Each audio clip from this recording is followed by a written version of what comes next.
Yeah, heck of a win. I mean, we just felt like when we were scratching and clawing to get back in the game, whether it was the first half or the second half, and especially in the second half, I felt if we could get back, if we could get it tied or take the lead, that they might tighten up a little bit. I mean, West Virginia, this is a big game for them. It's a big game for us too, obviously, but it's tournament basketball. But you shoot 61% in the second half against one of the best defenses in the league. I mean, that's, again, a credit to these guys and our offense and our movement. And I thought we had great performances in the second half by Elijah Malone, who was a beast down low. And these guys did a good job of getting it to him. And also Felix Casares, I thought, defensively and made some big plays on offense as well. I thought these two guys, Andre was terrific tonight. RJ gave us unbelievable minutes, big shots, hit a couple big threes for us, made his free throws down the stretch. So just a total team effort, and that's what we are. We have a deep team, and I think our depth showed tonight because we had a freshman coming off the bench, played 20 minutes and played his tail off, and he's used to not playing very much at all. So you need that. We need that in a tournament like this. We needed it today, and we got it. These guys delivered. Okay, raise your hand. We'll get a microphone to you. Please give us your name and affiliation. Let's go in the front row here to the right first. Hi, Coach. Nikki Edwards, CU Sports Report. You guys go on a 17-point run in the second half. What was the momentum going into that, and what was the strategy on holding West Virginia off their game? Well, I think we were still in man-to-man, and then we felt like they made a sub, and they've got certain guys that can really shoot the ball, and they got other guys that maybe struggle to shoot the ball. So we knew zone was going to be a part of our game plan tonight. Out of bounds under, we played it, and it was pretty effective. They scored a few times on it, but then when we went to the zone and we went to the soft pressure in the backcourt on makes to try to make them use clock and have less time to run their zone offense, I thought it was really effective tonight. And again, these guys executed. And whether you change a defense, whether you call a play, whether you change an offense, whatever the case may be as a coach, sometimes it works, sometimes it doesn't, but these guys are the ones that make it work or don't make it work. And tonight they made it work on both, I think, defense, our soft press into back to zone was effective in that run, but also our ability to box out and finish possessions and then convert offensively. Again, we made shots, we kept scoring, and when you keep scoring, it puts a little bit more pressure on them, and that's what we did. Let's go to the second row here on the left. Pat Rooney, Boulder Daily Camera. Tad, you mentioned Felix.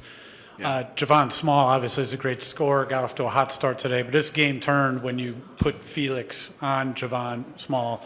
I know other guys, RJ, took turns on him, but how big and how impactful was Felix's defense today? It was big, and listen, he was Andre's. He was the main defender on him tonight, and RJ had a crack at him as well, and Felix. So I think the combination of those three guys wearing him down, making him work, he expends a lot of energy on offense.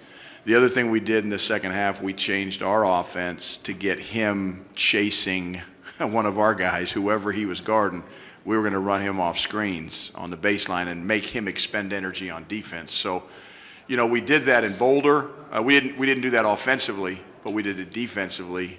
And he got terrible. We're not playing at altitude here. It's not a mile high in Kansas City, so we don't have that advantage. But I thought we wanted to make him work on defense and he always works on offense because he's a good offensive player and he moves so well without the ball. But to me, it was a three-headed monster for us defensively, and Andre and Felix and certainly RJ as well.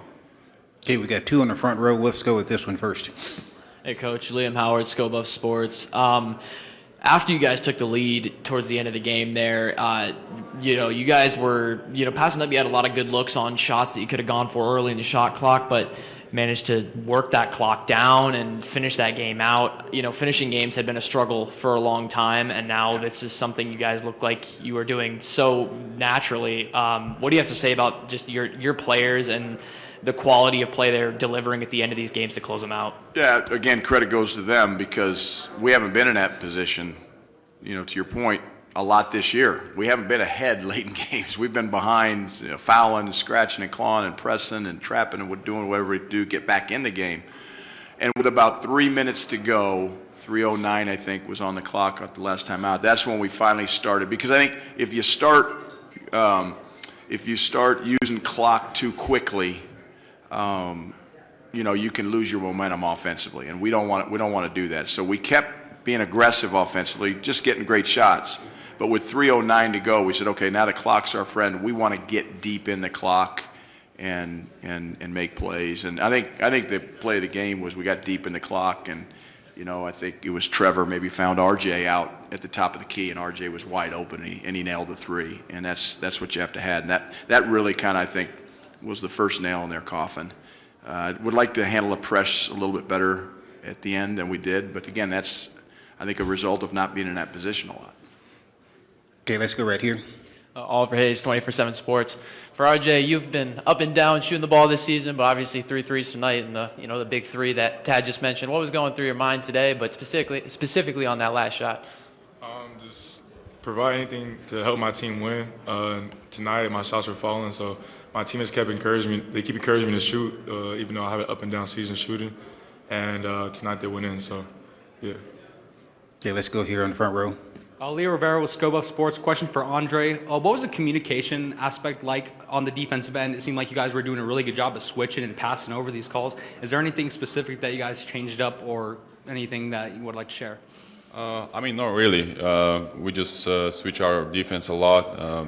Second half, we throw a zone press back to zone, and we played great. I think we got potential to be a really good defensive team, and if we continue to play like this, try to communicate with the players, we can get stops, and against one of the probably best player in the league, I think we did a pretty good job. He made some tough shots, but we made it hard on him, and that was the key to win the game. Okay, let's go to the left over here with Dennis Dodd. Dennis Dodd, CBS Sports. Tad, just a comment on first 3-game winning streak, I think, in 3 months. And then the fact that early returns, not sure, you might be making history. Today's the first 16 to win a conference tournament game.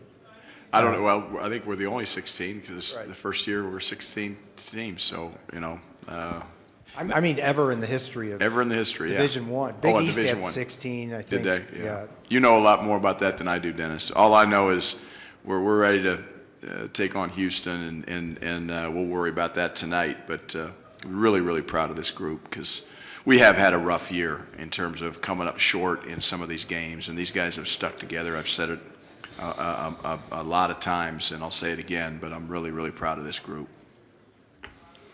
Okay, one here on the second row. Pat Rooney, Boulder Daily Camera. RJ, kind of along the lines of what Tad was just saying, this tournament is kind of this team's March Madness for you guys. How much coming here did you guys buy into let's make it a new season? We bought in for sure. It's not about me, or it's about my teammates. So we have 5 seniors on this team, Andre included, and every game it might be our last since we had a rough season. So it's going out playing, knowing this might be the last opportunity. It's playing for one another, and that's the motivation right there. Okay, we got time for 2 more questions. Anybody want them? Let's go over here on the right. Tab, this is Bruce Pasco with the Arizona Daily Star. Was that different the way you substituted? Do you substitute deeper knowing you have those guys and you got your second game here with a possible third game tomorrow? Or is it the way you've run it a lot this year? Bruce, part of it, with this team, to be honest with you, is who's playing well tonight.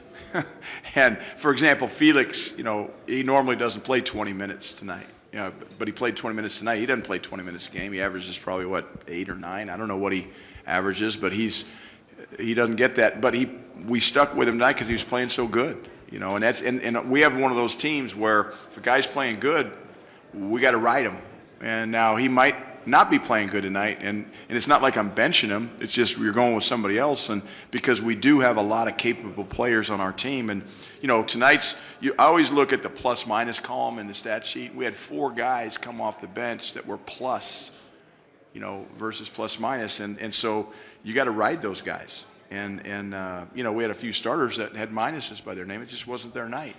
It's okay. Tomorrow can be. So tomorrow's a new day, and that's what I love about tournament basketball, and that's what I want these guys to understand, just because you didn't play well today doesn't mean you're not going to play well tomorrow. And just because you played well today doesn't guarantee you're going to play well tomorrow. But what we have to do as a staff with this team is we have to play the guys that are playing well that night. And sometimes you play guys based on what they've done in the past, and certainly that's the case. I mean, we know what Andre's done for us all year this year, but I think this is a unique team in that sense. Usually by this time of year, you're like West Virginia. You got your 7-8 man rotation. You know who's going to play and whether. But we're not there. Okay, one more question. Anybody want it? Okay, Coach.